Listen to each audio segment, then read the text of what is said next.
Viața între străini, floare printre spini, traiul înstrăinat, lacrimi și oftat. M-aș întoarce și n-am cum, aș pleca, n-am bani de drum. Sufletul mi-e ars, lacrimi și năcaz.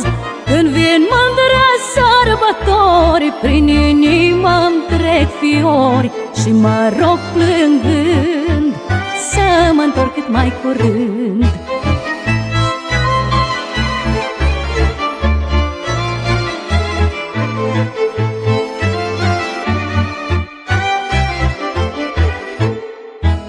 Mama m-a rugat, dar n-am ascultat. Tata a zis că pierd, dar n-am vrut să-l cred.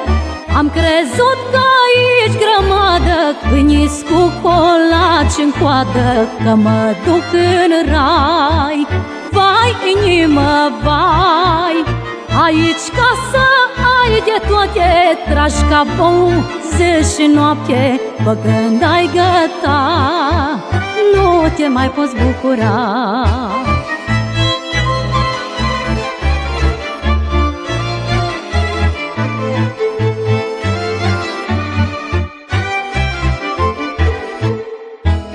După ani și ani ai strâns câțiva bani și ești mulțumit, ai ce ți-ai dorit.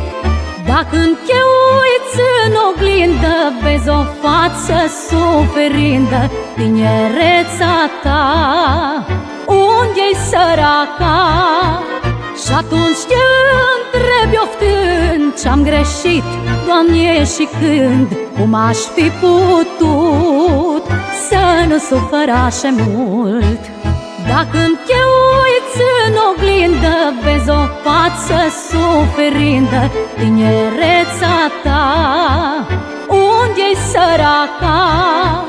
Și atunci te întrebi oftând, ce-am greșit, Doamne, și când? Cum aș fi putut să nu sufăr așa mult?